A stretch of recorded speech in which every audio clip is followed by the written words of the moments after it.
Gujarat ફર્સ્ટના digital માધ્યમમાં સૌ દર્શકોનું સ્વાગત છે. વિસાવદર અને કડી વિધાનસભાની પેટા ચૂંટણી છેલ્લા કેટલાય સમયથી રાજકીય ગરમાવો હતો અને આ પેટા ચૂંટણી તમે જો ચોમાસામાં પેટા ચૂંટણી આવી જાહેર થઈ હતી અને આજે પેટા ચૂંટણી પૂર્ણ થઈ છે.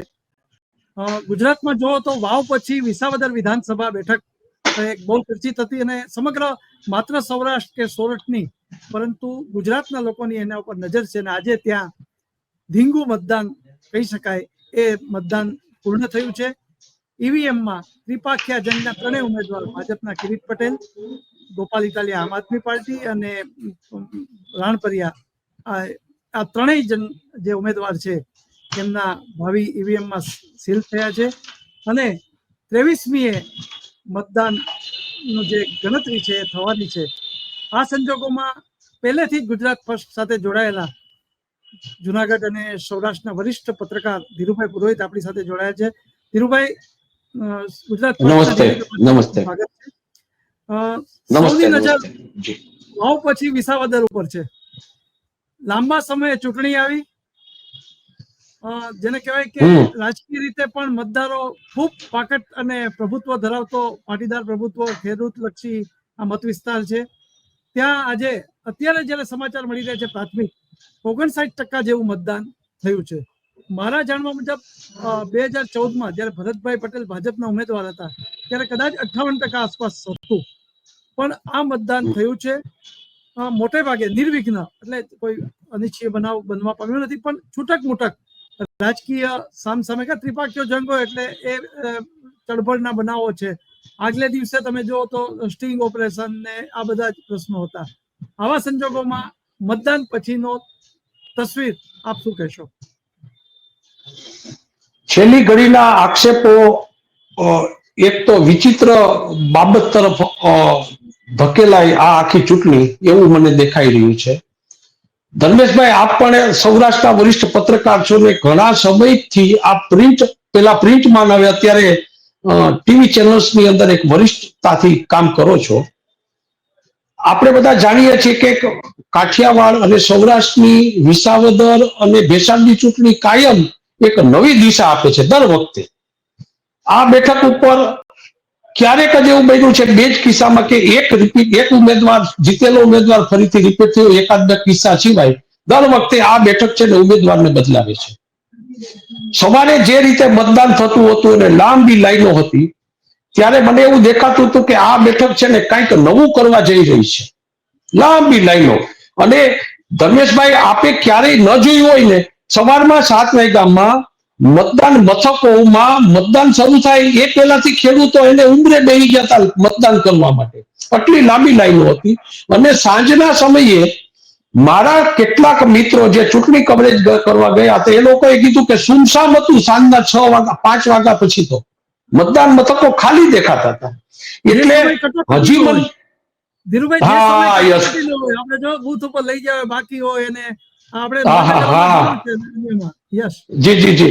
અને ક્યારેક તો એવું બન્યું છે કે લાંબી લાઈનોને કારણે તમે દરવાજો બંધ કરી દો છો પણ લાઈનમાં ઉભેલા મતદારોને તમે મતદાન કરવા દો છો, એવું બન્યું છે.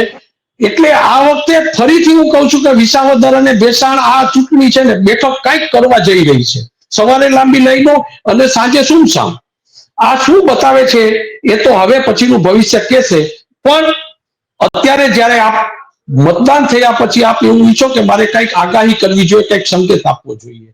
હું કહું છું જી exit poll, yes exit poll. હું કહું છું કે આ વખતે કોંગ્રેસના ઉમેદવારને ગયા વખતે જે 20,000 મત મળ્યા છે ને એમાંથી 10,000 મતો કપાશે.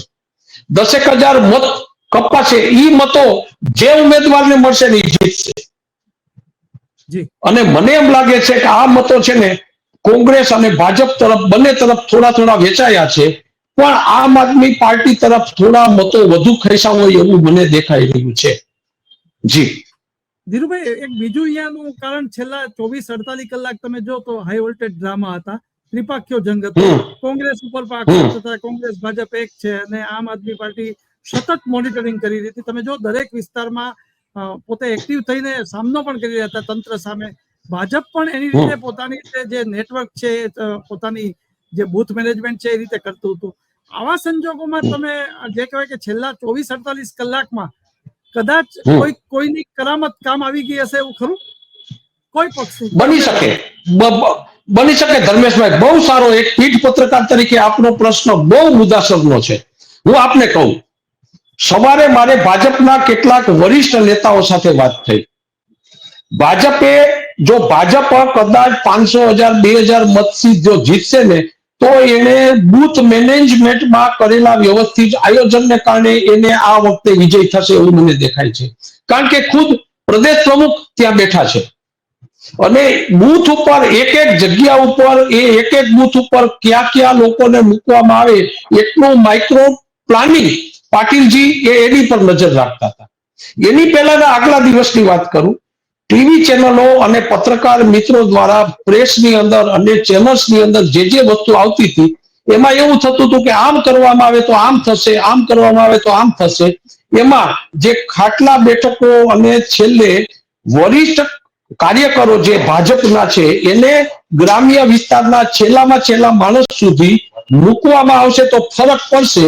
એ વાત પ્રદેશ પ્રમુખે ખુદ એની નોંધ લઈને ગ્રામ્ય વિસ્તારના કેટલાક વરિષ્ઠ કાર્યકરોને પણ ચોરા સુધી પહોંચાડ્યા છે એવી વાત મારી પાસે આવી છે.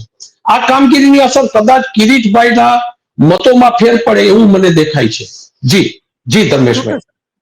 વિસાવદરની જે ભેસાણ અને જુનાગઢ 3 તાલુકામાં સમાવિષ્ટ વિસ્તાર હતો. મને એવું લાગે છે કે બંને પક્ષમાં, કોંગ્રેસ તો ભૂલી જ જાઓ, ત્યાં તો આમ આદમી પાર્ટી અને ભાજપનો બંનેમાં જેને કહેવાય કે કંઈક આંતરિક જૂથવાદ હોય એ નડી શકે ખરો, ખાસ કરીને ચૂંટણીમાં? ભાજપમાં લડશે. ભાજપમાં શરૂઆતમાં જૂથબંધી હતી. હું તમને સ્પષ્ટ કહી દઉં, શરૂઆતમાં જૂથબંધી હતી પણ છેલ્લે મારી પાસે એવા અહેવાલ છે કે હર્ષદભાઈ થી માંડી અને ખુદ ક્યાંક કોક જે વરિષ્ઠ નેતાઓ છે ને, કનુભાઈ ભાલાડા, હર્ષદભાઈ, એને ખુદ પાટીલ જે પોતે આવ્યા અને એને કામે ચડાવ્યા પછી છેલ્લા 3-4 દિવસોમાં ભાજપના વાતાવરણમાં થોડો સુધારો થયો છે. એક કેલ્ક્યુલેટેડ ગણતરી હું તમને જો કહું તો મારી પાસે થોડી ગણતરી છે. ગયા વખતે કોંગ્રેસના ઉમેદવારને 20,000 મતો મળ્યા હતા અને એની ડિપોઝિટ જળવાઈ રહી હતી. આ વખતે કોંગ્રેસના ઉમેદવારની ડિપોઝિટ જાય છે એ વાત પાકી છે. હવે તમે જો કુલ ગણતરી કરો ને તો હું તમને બહુ સ્પષ્ટ રીતે કહી દઉં કે 2,60,65,000 મતોમાંથી આ વખતે 58-60% મતો એટલે લગભગ 1,60,000 થી 1,70,000 મતો પડશે. પણ વિસાવદર અને ભેસાણનું જે મતદાતાઓની જે પેટર્ન છે ને એમાં 80-83,000 મતો છેલ્લી 3-4 ચૂંટણીઓથી 80-83,000 મતો શાસનની વિરુદ્ધ પડે છે.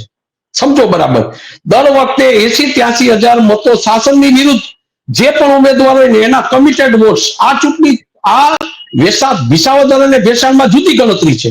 આ 80-83,000 મતો કદાચ જો આમ આદમી પાર્ટી તરફ જો ખસેડાશે ને તો એ મત એ વિજેતા થશે. 80,000-85,000 મતો જો લઈ જશે તો. પણ આ વખતે ભાજપે જે બૂથ મેનેજમેન્ટને કારણે આ મતોમાં ગાબડું છેલ્લી ઘડીએ પાડ્યું હોય એવા સમાચાર મને મળે છે. એટલે જે ઉમેદવાર જીતશે ને 5-7-10,000 મતોથી વધુ મતથી નહીં જીતી શકે. આ મતો છે ને ખૂબ અગત્યના છે.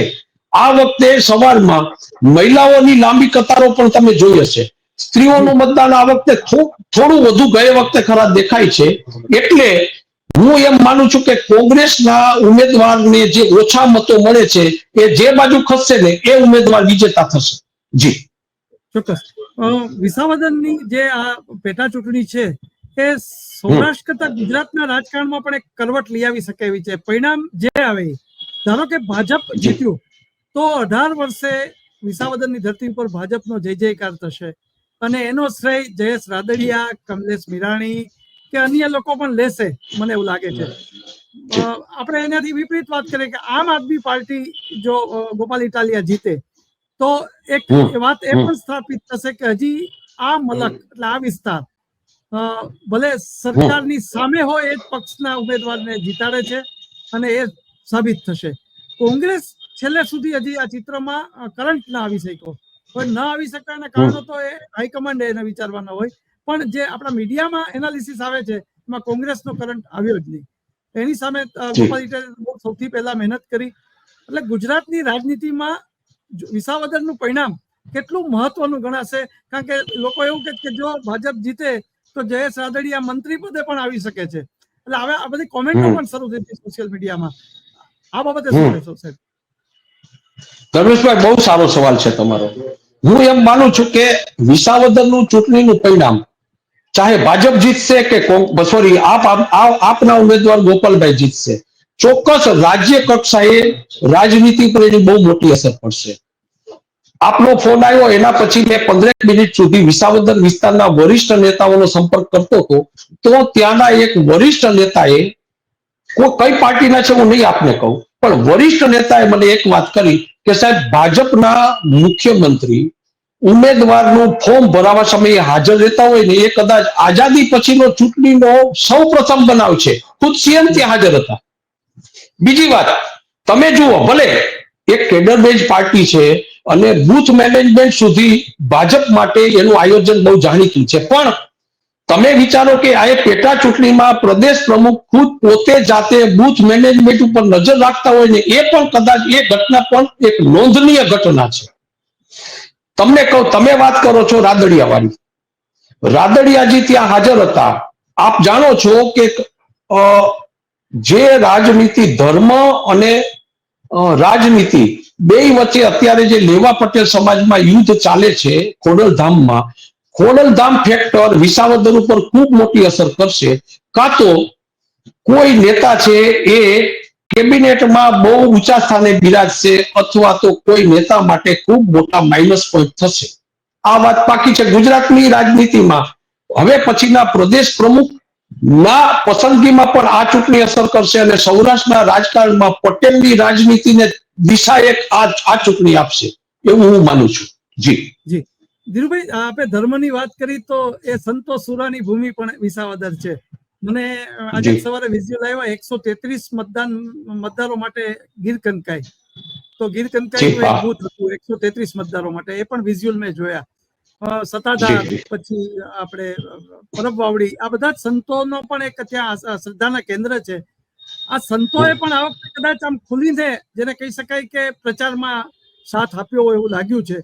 એની અસર કેવી રહેશે આ ચૂંટણીમાં? પેલા તો રાજનીતિમાં જયારે ધર્મ આવે ને, એ મારી દ્રષ્ટિએ એક આમ પીઢ પત્રકાર તરીકે ચોક્કસ કહું કે રાજનીતિમાં ધર્મ આવે ને બરાબર નથી ધર્મેશભાઈ, અને આપ કદાચ મારી સાથે આપ સહમત હતો. હું પણ માનનારો છું. બસ હવે તમારો પ્રશ્ન, આશીર્વાદ આપે એ વાત સંતોની ફરજ છે. ફરજ છે, પણ તમે સમજો છો કે પરબ અને સત્તાધાર રોટલા માટે અને સેવાના ધર્મ માટે રાજનીતિ પર થોડો અસર કરતા રહે. કારણ કે ઘણા બધા મતદારો ધર્મમાં આ જે સંતો મહંતો કયો તો ક્યાંક વળશે, એની થોડી જાજી અસર થશે. પણ મારી દ્રષ્ટિએ જે ઉમેદવારે ખેડૂતોની વચ્ચે જઈને ખાટલા પરિષદો અને ચોરામાં બેસીને કે ખેડૂતોને ઘરે જઈને ચા પીધી હશે ને, એની બહુ મોટી અસર રહેશે. ધર્મની બહુ મોટી અસર નહીં થાય આ ચૂંટણી, હું એમ માનું છું. જી જી ચોક્કસ. સુરતનો એક મોટો મતદાર વર્ગ વિસાવદરને કનેક્ટેડ હોય છે, અને કાલ રાત્રે પણ આમ આદમી પાર્ટીએ સોશિયલ મીડિયામાં લાઈક કર્યું હતું કે અમારી બસ રોકે છે, આ છે તે છે. તો સોશિયલ મીડિયામાં એમને જે આક્ષેપો કર્યા હતા, ટૂંકમાં વિસાવદર ને સુરતનો સંબંધ પણ સારો છે. ત્યાં એક સભા પણ યોજી હતી ભાજપે, તો કદાચ આ બાજુ આમ આદમી પાર્ટીએ પણ ઘેર ઘેરે પ્રચાર કર્યો હતો. તો સુરતનું જે કનેક્શન છે, તો એના પ્રશ્નો પણ કદાચ આ ચૂંટણીમાં રત્ન કલાકારોના એની અસર આમાં આવી હોય કે કેમ ધીરુભાઈ? ચોક્કસ આવશે ધર્મેશભાઈ. હું તમને કહું, સુરતનું કનેક્શન બહુ મોટું એક પરિબળ પુરવાર થશે. આપ જાણો છો કે સુરતમાં વસતા પાટીદાર પરિવારના યુવાનો, પાટીદાર યુવાનોમાં સૌથી વધુ કદાચ ભાવનગર અને અમરેલી પછી વિસાવદર અને ભેસાણ પંથક આવે છે. સુરતના પાટીદાર યુવાનો આ ચૂંટણીના મતદાન ઉપર અને એના પરિણામ ઉપર બહુ મોટી અસર કરશે. સુરત ફેક્ટર છે ને, જે તરફ ઢળશે ને એ ઉમેદવાર જીતશે, એમ હું મારું સ્પષ્ટ માનવું છે. આપ સાચા છો, એમાં બહુ અસર કરશે સુરતનું પરિબળ. જી જી ધીરુભાઈ, ગુજરાતની રાજનીતિમાં વિસાવદરનું પરિણામ બહુ ઇફેક્ટેડ હશે અને એની તૈયારીઓ પણ જે તે સમય જોયે. પણ છેલ્લા સંજોગોમાં કિરીટ પટેલને બદલે સરકાર લડતી હોય, મંત્રીઓ લડતા હોય, ખાસ કરીને જયેશ રાદડિયા લડતા હોય. આપણે જોયું ઉમેદવાર હું છું એમ કહીને જે વાત થઈ ને એવા પ્રચારો પણ થયા છે. તમે જો જયેશભાઈ બોલે બોલ્યા છે. એટલે આમ તો કિરીટ પટેલ અગાઉ આ ચૂંટણીમાં ઉમેદવાર હતા, ભલે પરાજય થયો હતો. આવા સંજોગોમાં કયા કયા મુદ્દા મતદારોને સ્પર્શી જાય એવા, કારણ કે જે મહત્વની વાત છે વિસાવદરના વિકાસની, ઇકોઝોનની, વન વિભાગની કનડગત, આ બધા મુદ્દાઓ હાવી થવાના બદલે થોડાક મુદ્દાથી ભટકાયેલા હતા પ્રચારમાં, કે શું એ જાણવું છે આપની પાસે? બંને ઉમેદવારોએ મુદ્દાથી ચાતરીને વાતો થોડી કરી છે, પણ આપ જાણો છો કે જે રીતે સવારમાં મતદાતાઓની લાઈન હતી અને એ જે ખેડૂતો લાઈનમાં ઉભીને મતદાન કરતા હતા, એ ખેડૂતો પોતાને વરસાદ પડી ગયા પછી ખેતરમાં વાવણી વાવવા જવાનું છે એટલે અમે જલ્દી મતદાન કરવા આવ્યા છીએ એ વાત છે. એટલે ખેડૂતોનો મુદ્દો સૌથી હોટ છે. બીજો મુદ્દો ઇકોઝોનનો છે, ખાસ કરીને ઇકોઝોનમાં ખાસ કરીને રતાંગ, બરડિયાની જે વિસ્તારો આવે છે ખેડૂતોના, રતાંગ ને લીમદ્રા વિસ્તાર જે ખાસ કરીને ગીરને અડીને આવેલો છે, ત્યાં ઇકોઝોન બહુ સંવેદનશીલ મુદ્દો બની ગયો તો મને ખબર છે. એટલે આ મત વિસ્તારના જે ગામડાઓ છે, આ ગામડાઓ એની ઉપર ઇકોઝોનની ખૂબ મોટી અસર પડશે અને એનો ફાયદો બેમાંથી, એટલે મને લાગે છે કે આપે પ્રતિષ્ઠાનો પ્રશ્ન બનાવ્યો તો થોડા મતો આપ તરફ ઢળે એવી શક્યતા નકારી શકાતી નથી. જી અંતિમ પ્રશ્ન પૂછું ધીરુભાઈ કે પ્રચારમાં તો ફેક જોવા મળી આમ આદમી પાર્ટી અને ત્રિપાખીઓ જંગ હોવા તો કોંગ્રેસ ચિત્રમાં જ નથી, હું હજી કહું છું. પરંતુ પ્રશ્ન એ પૂછું કે હવે ઈવીએમ માં ભાવિ સીલ થઈ ગયું છે, ત્યારે ટક્કર યથાવત બંને ભાજપ અને આમ આદમી પાર્ટીની જોરદાર ટક્કર છે. આપને કહું, ભેસાણ પંથકમાં કદાચ આપને 51% મળે અને વિસાવદર પંથકમાં ભાજપને 50% મળે એવી સ્થિતિ વચ્ચે ભેસાણ અને વિસાવદર આપ જાણો છો કે 51% મતો ભાજપને વિસાવદરમાં મળે અને 50% મતો ભાજપને ભેસાણમાં મળે. પણ વિસાવદર પંથકમાં મતદારો વધુ હોવાને કારણે અમે કટોકટ કહીએ છીએ. કદાચ થોડા હજાર મતો, હું કહું છું 10-12 હજાર ને બદલે 7-8 હજાર મતો પણ થશે. પણ હજી હું ફરીથી એકવાર કહું છું કે કોંગ્રેસના મતો તૂટ્યા છે ને, જે ઉમેદવાર કોંગ્રેસના મતોને પોતાની તરફેણમાં, એટલે ટૂંકમાં ઓબીસી મતો છે ને, આ વખતે નિર્ણાયક જાહેર થશે એમ સ્પષ્ટ માનું છું. ઓબીસી મતો છે ને આ વખતે ઉમેદવારને જીતાવશે અને ઉમેદવારને હરાવશે. સાહેબ, આ સ્પષ્ટ મારું માનવું છે. લેવા પાટીદારના 3 ઉમેદવારો જ હતા, એટલે પાટીદાર મત વેચે ઓબીસી આવે છે. બરાબર. હવે જોવાનું એ રહે છે કે 23મી પરિણામે પણ ફરી આપની સાથે વાર્તાલાપ કરશું અને ત્યારે તો ચોખ્ખું પરિણામ આવી ગયું છે. ત્યારે આપના વિશ્લેષણનું કેટલા મુદ્દામાં આપણે હાર જીતના કારણો પણ જોશું. આપની અનુકૂળતાએ આપ ફ્રી થઈ શકો છો. આપણી સાથે ઉત્તર ગુજરાતના એક સિનિયર પત્રકાર જયેન્દ્રભાઈ બ્રહ્મભટ્ટ પણ જોડાયા છે. જયેન્દ્રભાઈ, આપના વિસ્તાર રાજકારણની લેબોરેટરી ગણાતી મહેસાણાનું કડી, સોનાની દડી, ત્યાં પણ એક વિધાનસભાની કરશનભાઈ સોલંકીના જે નિધનથી એક ખાલી જગ્યા હતી, એમાં છેલ્લા 15 દિવસથી રાજકીય ગરમાવો અને ચોમાસાના માહોલમાં આજે મતદાન પૂર્ણ થયું છે. ચંદ્રભાઈ, પ્રાથમિક દ્રષ્ટિએ 57-58% કે 55% જે થયું હશે, ત્યારે આપની પાસે આંકડો પણ આવી ગયો છે. મતદાન ઉપરથી આવી ઈવીએમમાં ચાવડા બંધુ સીલ, તમે જો ચાવડા બંધુ આમ આદમી પાર્ટી, કોંગ્રેસ અને ભાજપ, શું કહેશો? બહુ ક્લિયર કટ વાત છે. જેમ કડીએ સોનાની દડી કહીએ છીએ, એમ આપ બી જાણકાર છો એ વિસ્તારથી, તો એ ભાજપ માટે બી સોનાની દડી છે કડી. કેમ કે વર્ષો સુધી ઓબીસી મતદારોના કમાન્ડના કારણે કડી સીટ પર કોંગ્રેસનું પ્રભુત્વ રહેલું. એકવાર બળદેવભાઈ બી જીતીને ગયેલા, એકવાર રમેશભાઈ બી જીતેલા. રમેશભાઈ જીત્યા એની સામે પરિપક્વતા ના બતાવી શક્યા. ભાજપ કરતા કોંગ્રેસના કમિટેડ મતદારો વધારે હતા. આજની પરિસ્થિતિ એવી થઈ ગઈ છે કે રમેશભાઈ અને રાજેન્દ્રભાઈ બંનેનું વ્યક્તિગત તમે જુઓ કે કોઈ જગ્યાએ વ્યક્તિગત પાર્ટી કોઈ પણ વ્યક્તિઓએ આક્ષેપબાજી નથી કરી. એટલે બંનેનું સૌમ્ય વ્યક્તિત્વ, સરળ વ્યક્તિત્વ, નેટ એન્ડ ક્લીન વ્યક્તિત્વ છે. સવાલ એ આવે છે કે ભાજપનું સંગઠન, ભાજપની જે પ્રમુખ શાખાઓ છે એ બધી જ શાખાઓ કડીથી શરૂઆત કરેલી, કડીમાં કામ કરે છે. નીતિનભાઈ જેવા ડેપ્યુટી સીએમ પદ સુધી પહોંચેલા નેતા આજે પણ કડીમાં સક્રિય રહે છે. એમના હાથ નીચે તૈયાર થયેલા વિનોદભાઈએ બી ખૂબ ડેવલપમેન્ટ કર્યું છે, ભાજપનો વિસ્તાર વધાર્યો છે અને ભાજપ માટેનું નાનું નાનું આયોજન કર્યું છે. સરકાર, સહકાર અને સંગઠન ત્રણેય સાથે મળીને જે કામ કરે છે, સરકારની સપોર્ટિવ પ્રવૃત્તિ નથી, પણ સરકારમાં જે કઈ પેન્ડિંગ પ્રશ્નો, બધા વિવાદના મુદ્દાઓ સોલ્વ કરવાની વ્યક્તિગત જવાબદારી, પક્ષની જવાબદારી લઈને પક્ષના વરિષ્ઠ મવડીઓએ જ્યારે ગ્રુપ ટુ ગ્રુપ ગામના દરેક આગેવાનો સાથે મિટિંગ કરી હોય, એટલે એવું લાગે કે એડવાન્ટેજ બીજેપી ગણાય. ચોક્કસ.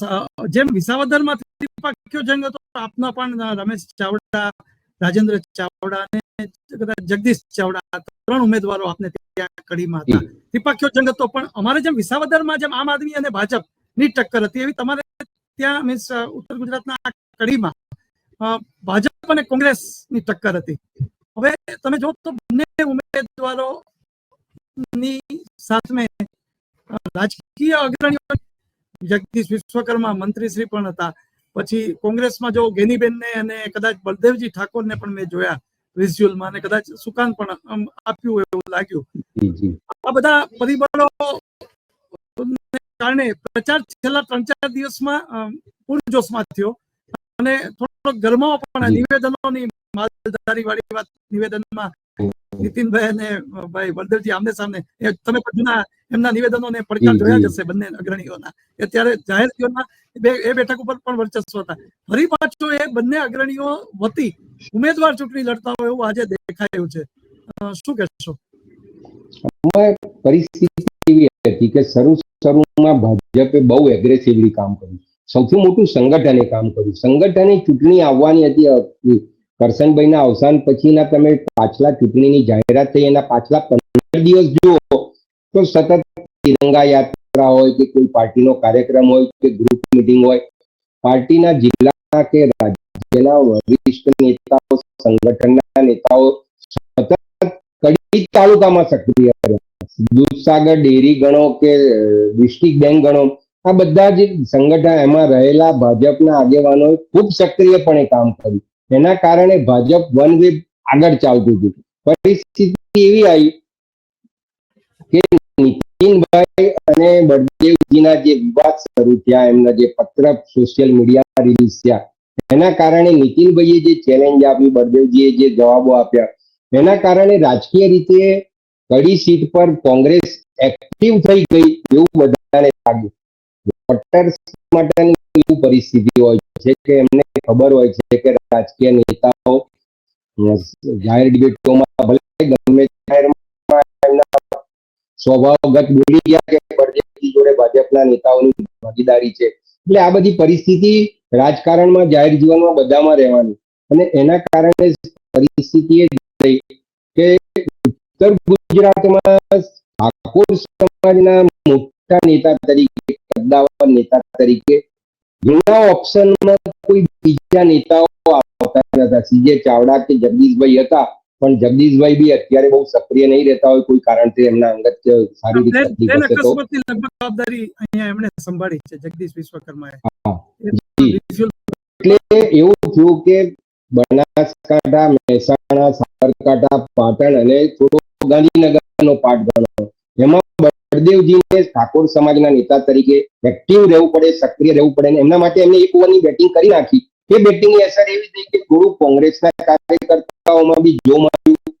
કોંગ્રેસના થોડા કાર્યકર્તાઓ એક્ટિવ થયા, પણ ખાટલે ખોટ ધર્મેશભાઈ એ વાતની કે રાજકીય પાર્ટીના નેતા તરીકે દરેક જવાબદાર વ્યક્તિઓને એવી ખબર હોવી જોઈએ કે આ સીટ ખાલી કઈ વિસ્તારના કાર્યકર્તાઓ સાથે સંપર્કો વધારવા, એ વિસ્તારમાં કાર્યકર્તાઓને ભેગા કરીને કોઈ કાર્યક્રમ કરવા, આ બધું જ કરવામાં કડીમાં કઈ બધો સોનાની દડી છે એવું નથી. કડીની આજુબાજુ ઘણો બધો વિકાસ છે. સાણંદવાળા રોડ પર થયો, બહુચરાજી થયો, આપણા હાઈવે મહેસાણા અમદાવાદના હાઈવે પરના ગામોમાં વિકાસ થયો. સાથે સાથે વિકાસની સાથે ત્યાંના વિસ્તારના લોકોના પ્રશ્નો પણ છે, પણ એ પ્રશ્નો માટે રજૂઆત કરવાની હોય કે એના માટે આંદોલનાત્મક આજે બી કામ કરવાનું હોય, એ કરવામાં કોંગ્રેસ ટોટલી પાછળ પડી છે.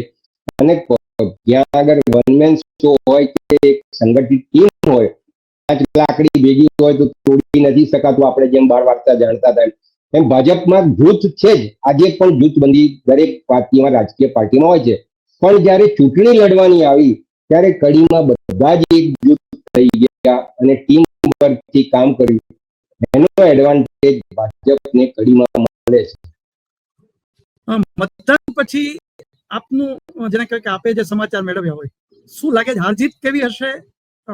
સંભવિતતા કેની છે? એક્ઝિટ પોલ ની દ્રષ્ટિએ કહું છું કે આપે જે મેળવ્યા હોય સમાચાર, ખાસ કરીને ગ્રામ્ય વિસ્તારમાં કેવું મતદાન રહ્યું, કડી સિટીમાં કેવું રહ્યું? ધર્મેશભાઈ, બેઝિક એવું છે કે કડીના ઘણા બધા ગામોના લોકો તમે જુઓ કે સુરત, અમદાવાદ ને બરોડા કે out of India B migrant થઈ ગયેલા છે.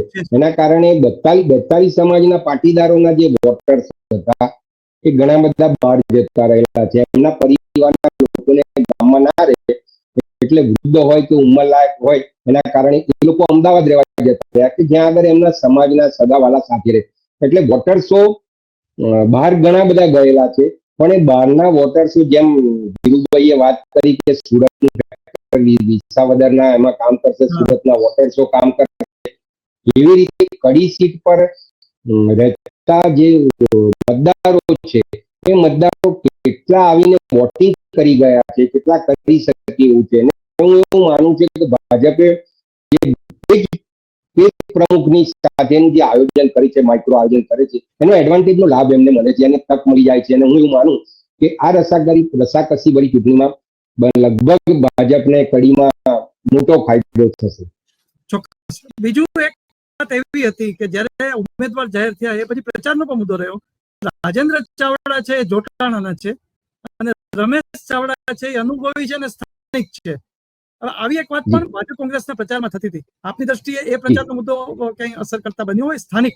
કારણ કે ઘણીવાર આયાતી સ્થાનિક આ બધું, ભલે જોટાણા કડી જુડી કદાચ આવતું જ હશે સમાવિષ્ટ વિસ્તારમાં જ, પણ આ એક પ્રશ્ન એવો તો બીજું નીતિનભાઈને જે ઉમેદવાર લેવાતા એ ના આવી શકે અને આ ઓચિંતા જેને કહી શકાય કે સંઘને કારણે કે જે કઈ 2-3 પરિમાણો એમાં હતા, પણ જોટાણાથી રાજેન્દ્ર ચાવડા ભાજપમાં આવ્યા. હવે જયારે ચૂંટણી પતી જ ગઈ છે, ઈવીએમમાં મતો સીલ થઈ ગયા છે, ત્યારે કદાચ એ ઇનસાઇડ સ્ટોરી આપની દ્રષ્ટિએ?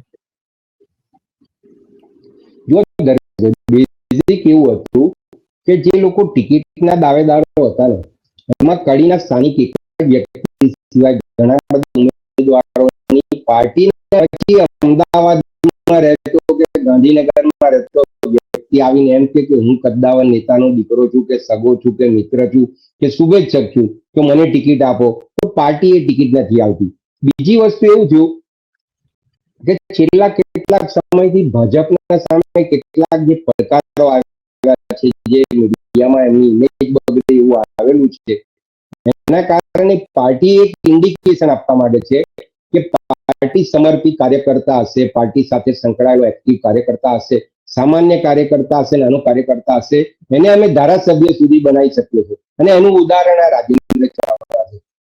રાજેન્દ્ર ચાવડાનું ગામ જોટાણા છે, પણ જિલ્લામાં મોરચાના કાર્યકર તરીકે એમને સારું કામ કર્યું છે. પરિસ્થિતિ આવી કે ભાજપે હિતુ કનોડિયાને બી જો જોવા જઈએ તો બહારના ઉમેદવાર તરીકે બોમ્બેના કે બહારના આપણે કડી બહારના ઉમેદવાર ગણીને હારી ગયેલા. પણ એ સમય જેન્દ્રભાઈ વચ્ચે એટલે જ રોકું છું તમને કે ત્યારે તમે હિતુ કનોડિયાને આયાતી ગણ્યા હતા અને પરિણામ વિરુદ્ધ આવ્યું હતું. આવી કોઈ અસર રહેશે? પરિણામને અસર કરતા થોડું ફેક્ટર કામ કરશે, જેનો સવાલ નથી, સ્વીકારવું જ પડે.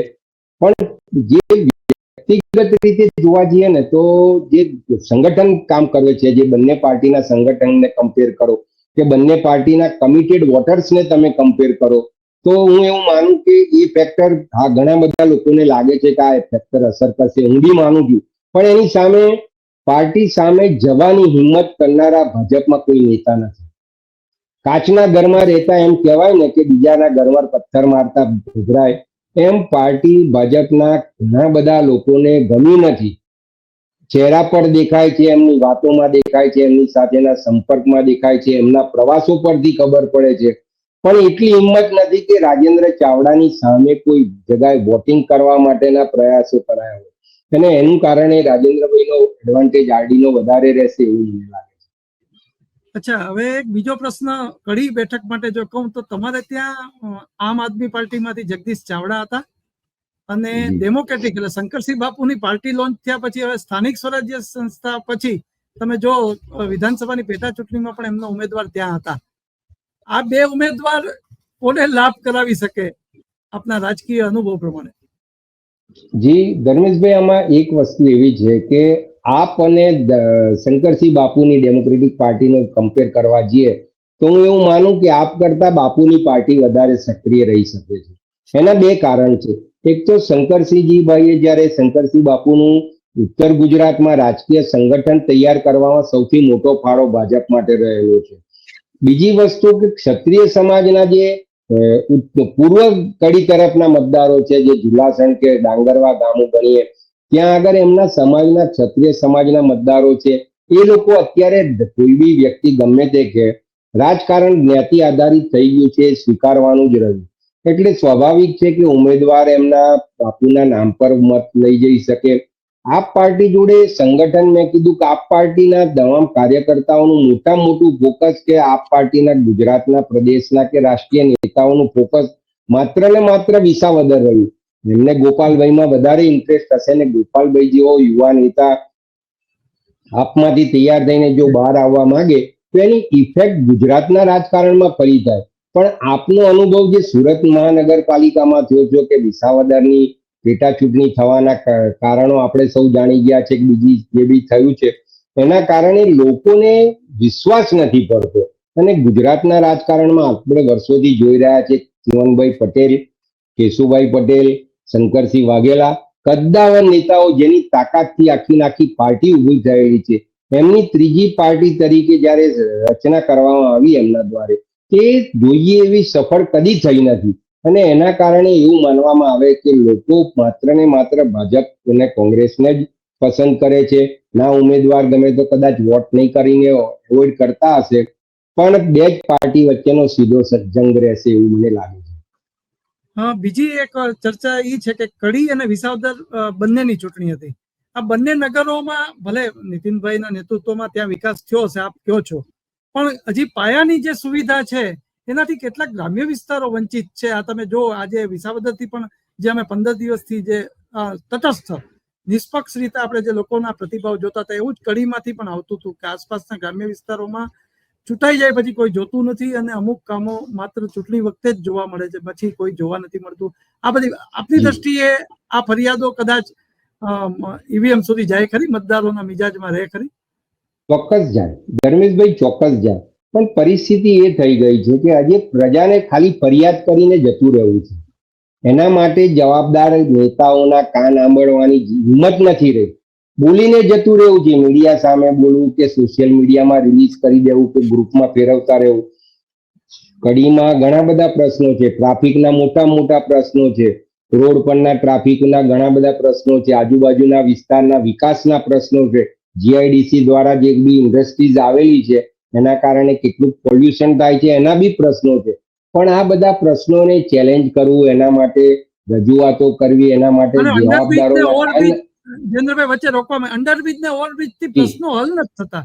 તમે જો વસ્તી અને વિસ્તાર, હવે ઉત્તર ગુજરાતમાં તમે જોવો તો માગણી બધા અંડરબ્રિજ ને ઓવરબ્રિજ ની જ કરે, પણ એ પછી જે ચોમાસામાં હાલત થાય, પહેલા જ વરસાદની જે સ્થિતિ થાય છે, એટલે આ બધામાં લોકો મૂંઝાય છે. ખાસ કરીને નાગરિકોને જે વ્યવસ્થિત એમના જે રૂટીન કામમાં પણ આ અસર રહેતી હોય છે.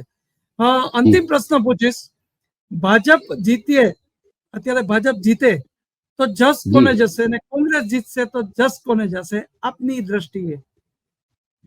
જુઓ, ભાજપ જીતે તો જસ સંગઠનને જશે.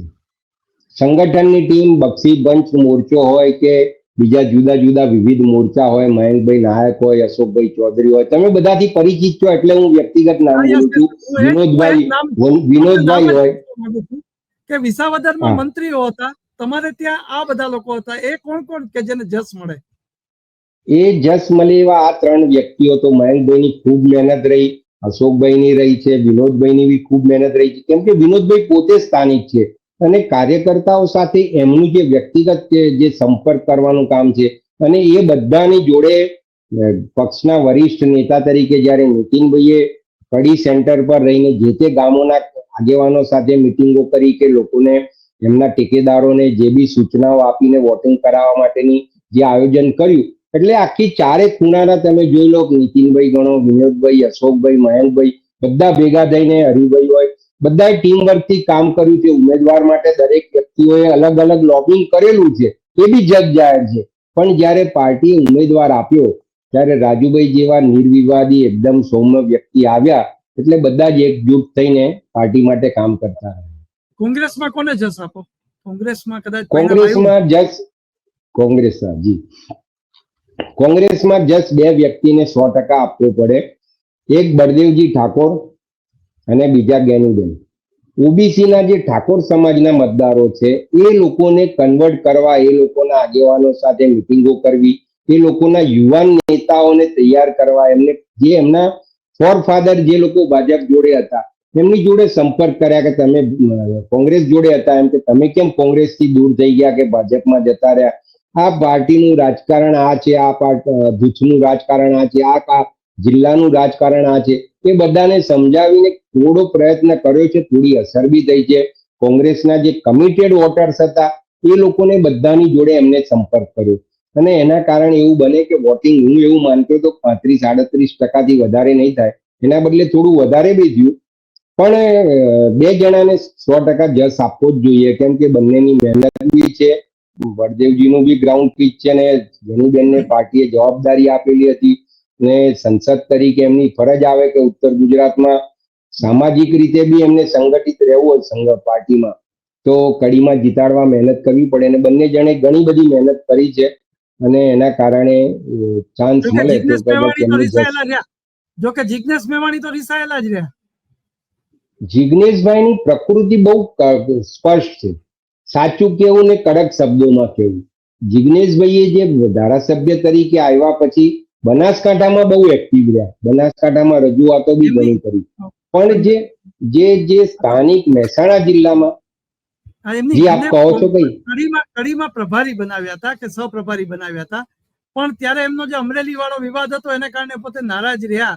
છેલ્લે કદાચ એકાદ સભાઓમાં આવ્યા પણ હશે, પણ જયારે પક્ષ કહેતો હોય ત્યારે પક્ષનો જ વ્યક્તિ અને આવો યુવા ચહેરો એમ કહી દે કે નારાજ હોય તો કદાચ આ કોંગ્રેસમાં જ થઈ શકે. આવું હું માનું કે ભાજપની બિલકુલ વાત છે. આમાં કે ને ધર્મેશભાઈ, આમાં એક નિયમ છે કે અબજસનો પગડી છે ને કોઈ પહેરવા તૈયાર નથી થતો. હમણાં જો ભાજપ સપોઝ હારી ગયું કડીની સીટ પર, તો કોઈ એમ નહીં કે મારા કારણે હારી છે, તો કે અમે તો બહુ મહેનત કરી, આ લોકોના કારણે હારી, પછી આક્ષેપબાજી થઈ જાય. એમ જિગ્નેશભાઈની જે વ્યક્તિગત માન્યતાઓ છે બહુ સ્પષ્ટ છે ને ક્લિયર છે, પણ જિગ્નેશભાઈના સતત સંપર્કો મહેસાણા જિલ્લામાં નથી.